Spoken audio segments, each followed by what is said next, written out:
नमस्कार, मैं हूं ओम प्रकाश चौधरी और आप देख रहे हैं न्यूज़ राजस्थान 24। हाल ही में अपने क्षेत्र के अंदर ऑनलाइन फ्रॉड के ऐसे बहुत सारे कार्य हुए हैं जिनके अंदर ऐसी घटनाएं आए दिन आपको अखबार के अंदर देखने को मिल रही है। उसी को देखते हुए हमने एक खास कार्यक्रम इस फ्रॉड कॉल के ऊपर बनाया है, जिसे आप पूरा विस्तृत जानकारी इसके अंदर समझें कि बात करेंगे ऐसे बहुत सारे पॉइंटों पर। तो पहले पॉइंट पर जो बात करें कि आपको एक कॉल आता है और एक नाम बताया जाता है कि प्रदीप जी से बात हो रही है, कि हाँ हो रही है साहब, कि अपन प्रदीप जी उस समय मिले थे और वह उस दुकान पे मिले थे, ऐसा प्रलोभन दिया जाता है और आपको एहसास कराया जाता है कि हाँ मैं वास्तव में प्रदीप जी से मिला हो सकता हूँ। तो हकीकत में वो कोई प्रदीप जी नहीं होते हैं और एक अननोन पर्सन होता है जो आपको एक बहलाता है और आप उनकी बातों पर विश्वास कर लेते हैं और कहते हैं कि हाँ हो सकता है प्रदीप जी हैं। और प्रदीप जी बन के आपको कहते हैं कि भाई साहब 20,000 रुपये मुझे कहीं अर्जेंट देने हैं, मैं आपको एक पेमेंट व्हाट्सअप कर रहा हूँ, गूगल पे, फ़ोन पे, जैसे भी ऑप्शन बताते हैं ऑनलाइन के, कि उनके अंदर एक मैसेज कर रहा हूँ जिससे आप वो पैसे प्राप्त कर लीजिए और मैं शाम को आपसे कैश ले लूँगा, ऐसा बताया जाता है। और फिर आपको एक पैसा भेजा नहीं जाता बल्कि लेने के लिए कॉन्सेप्ट अपनाया जाता है और आप उसको देखते हैं कि हाँ चलो कोई बात नहीं, पैसे अपन से ले नहीं रहा है बल्कि दे रहा है और वो लेने आएगा, ऐसी कोई दिक्कत वाली बात नहीं है। आप उनकी बातों में आते हैं और कुछ देर बाद उन भाई साहब का कॉल आता है कि भाई साहब हमने आपके पैसे भेज दिए हैं, आप एक बार चेक कर लीजिए। और वो एक पेमेंट रिक्वेस्ट का लिंक आपको सेंड करते हैं और वो लिंक आपको खुलवा के बहला फुसला के और वो पेमेंट आपके खाते में ना आके सीधा सामने वाले के खाते में चला जाता। तो ये ऐसा कॉन्सेप्ट अपने एरिया के अंदर भी हो रहा है। तो आप इन बातों पर गहन मंथन करें कि बेफालतू किन्हीं प्रदीप जी के चक्कर में नहीं आए और अपना पैसा किसी को भी ट्रांसफ़र करें उससे पहले ज़रा दिमाग लगाएं। उसी बात को देखते हो हम दूसरी बात जो करें तो एक अपने को परिचित का फेसबुक पे मैसेज आता है या रिक्वेस्ट भेजी जाती है अननोन पर्सन की, या अपने जो आईडी के अंदर जुड़ा हुआ होता है उसकी एक फेक आईडी बनाकर कॉन्सेप्ट अपनाया जाता है। उसमें आपको रिक्वेस्ट आती है और आप परिचित भी होते हैं उनसे, या आपका रिश्तेदार दोस्त मित्र जो भी हो सकता है, उनसे आपको मैसेज आता है हाय हेलो का, आपके हालचाल पूछे जाते हैं, एक दो दिन अच्छे से चैट पे बात होती है। उसके बाद में आपको एक इमरजेंसी बताकर कहा जाता है कि भाई साहब मैं कहीं इमरजेंसी के अंदर हूँ और एक छोटी सी रकम आपसे मांगी जाती है, 2,000, 5,000, 10,000 रुपये तक। और आपको भी विश्वास हो जाता है कि हाँ 10,000 रुपये हो सकता है ज़रूरत होगी। और उसके अंदर वो जो पेमेंट मांगा जाता है वो भी किसी अननोन थर्ड पर्सन के नंबर दिए जाते हैं कि उस पे नंबर पे डाल दो, मैं कहीं मुसीबत में अंदर हूँ, और ये ऐसा करके आपको प्रलोभन दिया जाता है। तो ऐसे कॉन्सेप्ट के अंदर भी आप नहीं आए, ये ऐसा कंडीशन बताई जाती है। और जो फ्रॉड कॉल वाले जो हैं अभी हाल ही में, तो वो क्या है कि जैसे समय डल रहा है वैसे वैसे अपने आप को भी वो अपडेट करते हैं और ऐसे नए नए कॉन्सेप्ट लेके आते हैं। तो उसके अंदर क्या है कि अभी हाल ही में टीकाकरण का जैसे चल रहा है, तो टीकाकरण के मामले में भी आपको कॉल आता है कि भाई साहब आपका टीकाकरण हो गया क्या, या हो गया तो प्रथम डोज लग गया या सेकेंड डोज लग गया, ऐसे बहुत सारे कॉन्सेप्ट लेके आते हैं। तो उसके अंदर आपको बताया जाता है कि ऑनलाइन एक प्रोसेस बताया जाता है कि यदि आपने फर्स्ट डोज नहीं लगाया या सेकंड डोज नहीं लगाया है तो उस डोज को लगाने के लिए आपको हम एक लिंक सेंड कर रहे हैं, उस लिंक पे आप जाएं और अपना रजिस्ट्रेशन करा लें ताकि आपको बिल्कुल भी देरी नहीं होगी और आपका टीकाकरण तुरंत हो जाएगा। तो ऐसे टीकाकरण वाले कॉन्सेप्ट जो आ रहे हैं अभी सामने, उनसे भी आप सावधान रहें। फिर हम आगे बढ़ते हैं तो एक मैसेज आता है या फेसबुक पे एक रिक्वेस्ट आती है अननोन लड़की के नाम से, और लड़की की जब रिक्वेस्ट आती है किसी को तो बड़ा खुश नसीब समझता है और तुरंत एक्सेप्ट भी कर लेता है। उनसे एक्सेप्ट करने के बाद में उसको मैसेज आने शुरू हो जाते हैं कि हाय हेलो वगैरह वगैरह बातचीत होना शुरू हो जाती है। और फिर लड़की बोलती है कि क्यों ना वीडियो कॉल कर लिया जाए।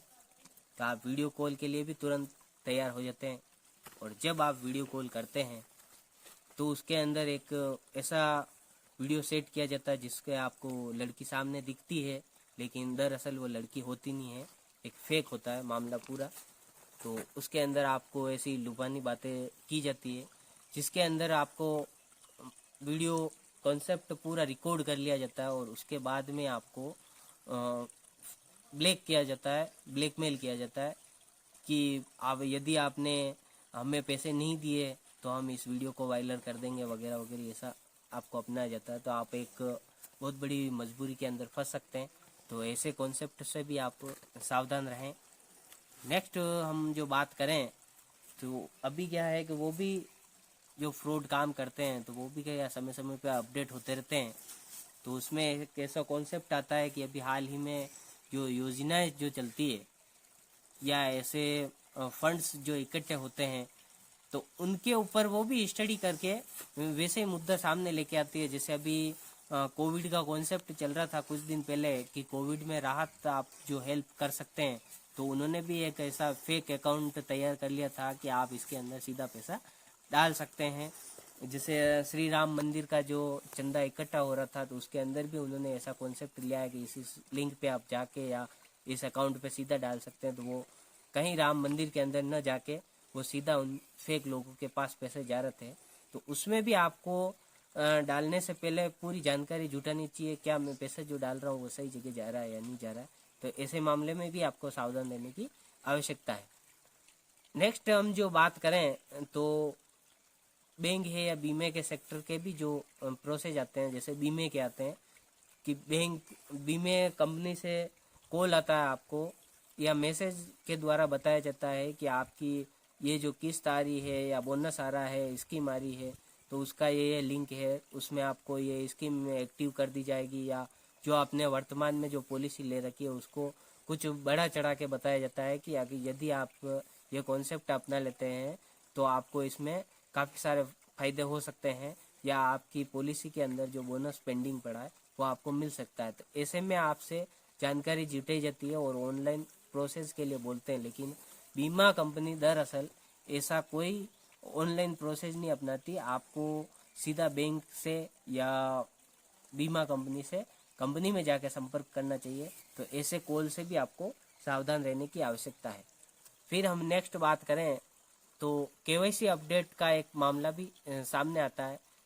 केवाईसी का पैटर्न जो आता है उस केवाईसी के अंदर आपको बीमा कंपनी या बैंक ऐसे माध्यम से ही कॉल आता है कि आपके जो अकाउंट चल रहा है उसके अंदर केवाईसी अनकम्प्लीट है या अपडेट कराने की आवश्यकता है।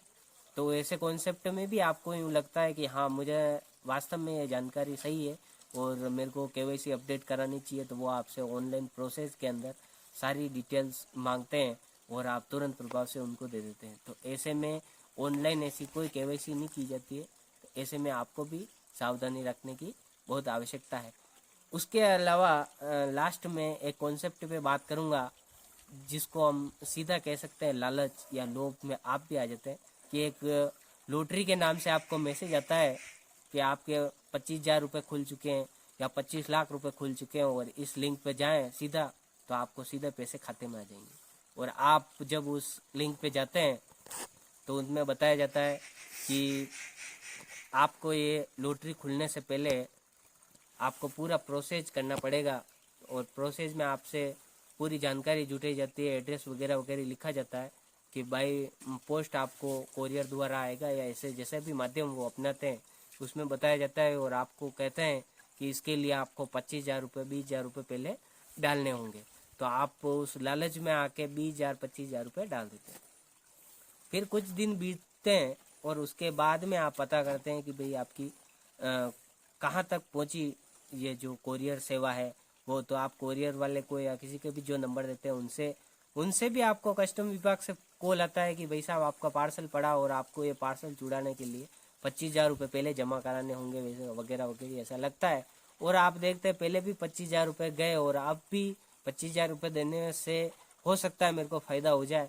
उस लालच में आके आप फिर से ऐसी धोखाधड़ी में फंस सकते हैं। ऐसे तमाम जो बातें हैं उनसे आपको सावधान रहने की आवश्यकता है।